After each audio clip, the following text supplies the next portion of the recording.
Bonjour à tous, alors je vous propose aujourd'hui une étude de fonction polynomiale. Donc là on va s'intéresser à une fonction donc, qui est un polynôme du troisième degré, x3 moins x2 plus x moins 4. Donc étudier les variations, c'est tout simplement calculer, donc ici en ce qui nous concerne la dérivée, trouver son signe et en déduire les variations de f. Donc la première étape, ça va être de dériver cette fonction. Vous savez qu'une fonction polynomiale est dérivable sur son ensemble de définitions. Donc ici, f est un polynôme. Donc, on va écrire dérivable sur son ensemble de définitions ici, qui est donc R. Ça, c'est notre... Donc, c'est pas vraiment une étape. On précise avant de dériver. La dérivée donc, de cette fonction, elle est très facile à calculer. Je vais vous rappeler quand même les fondamentaux. Ici, un petit rappel. Donc, à gauche, je vais mettre l'expression, à droite l'expression de la dérivée, quand on a une fonction affine, donc ax plus b, avec a et b qui sont réels, qui peuvent être nuls, hein, la dérivée sera le coefficient a. D'accord? Très important, ça nous servira par exemple la dérivée x-4. Le plus x-4 que vous avez là, c'est une fonction affine, avec un coefficient devant x qui est 1, donc en dérivant, il va nous rester ce 1. Vous voyez? Ensuite, les fondamentaux, x carré, quand on le dérive, ça donne 2x, x cube, ça donne 3x au carré. Et pour le cas général, x puissance n, quand n est un entier naturel, donc non nul, ça fera n multiplié par x, ici puissance n moins 1. Quand on dérive ensuite une somme, c'est la somme des dérivées, donc f', ça va être la dérivée de x3, donc 3x2, moins la dérivée de x2, donc moins 2x, et ensuite la dérivée de x moins 4, donc ça donnera plus 1. Vous voyez qu'on a déjà dérivé. L'étape suivante, ça va être de trouver le signe de cette fonction dérivée. Cette dérivée, donc 3x de moins 2x plus 1, c'est un trinôme du second degré, ça tombe bien, c'est en général le chapitre qu'on fait avant en analyse.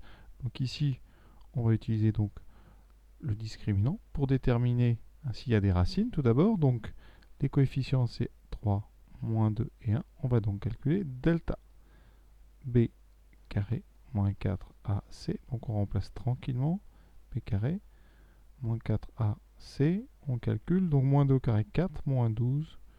Ici on trouve moins, donc moins 8 qui est strictement négatif. Ça veut dire qu'on n'a pas de racine. Alors attention, pas de racine, ça ne veut pas dire qu'il n'y a pas de signe. Il y a toujours un signe. Donc ici, il faut connaître son cours. Alors pas de racine, avec ici un coefficient qui vaut 3. A égale 3, donc si on trace la courbe, c'est une parabole qui est orientée vers le haut. On n'a pas de racine, donc l'axe horizontal est plus bas. Vous voyez le signe, vous le voyez tout de suite, c'est toujours positif. Sinon, il y a une phrase. Quand delta est négatif, c'est toujours strictement du signe du coefficient en x2, c'est-à-dire du signe de a ici, égal à 3, donc c'est positif.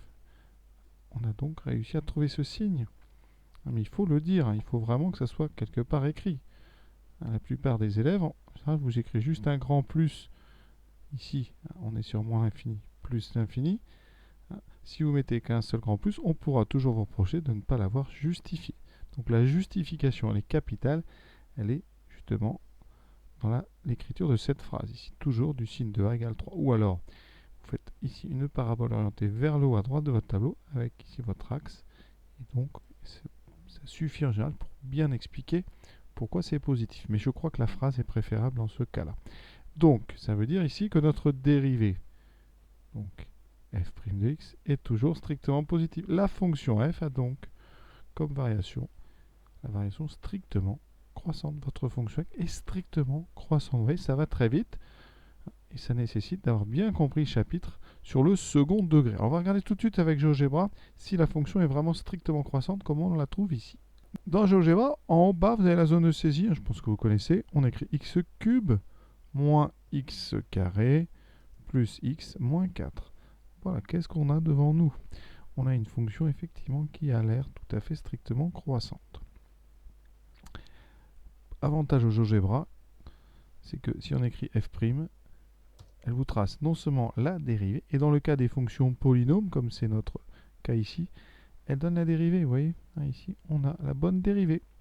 Et donc on voit bien que la dérivée, vous voyez, j'ai annoncé une parabole qui ne coupait pas ici l'axe, c'est tout juste. Ça veut dire ici que quand on est tout près de, ici de 0,4, on a les pentes qui sont ici minimales. C'est-à-dire que la tangente que vous avez ici a la pente la plus faible de toute la courbe.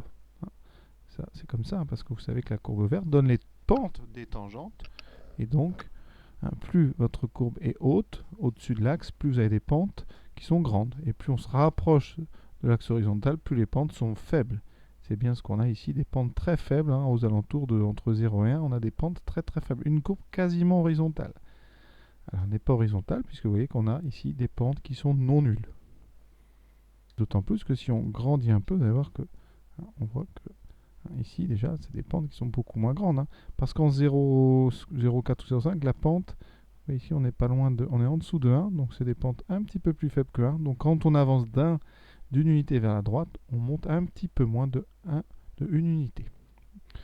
D'ailleurs, je vais vous montrer la tangente par exemple ici en 0,5. Pour la voir, vous faites tangente. Voilà, ça c'est très pratique GeoGebra pour ça. Tangente, vous mettez 0,5, la fonction f, et voilà la tangente. Et ici, vous voyez que son équation apparaît, c'est 0,75 le coefficient. Donc quand on avance d'une unité, on monte de 0,75. Voilà. Voilà, donc cet exercice un petit peu rapide est terminé. C'était vraiment pour illustrer comme ça l'application de la dérivation sur l'étude des variations. On en fera d'autres. Je vous souhaite une bonne fin de journée. À bientôt.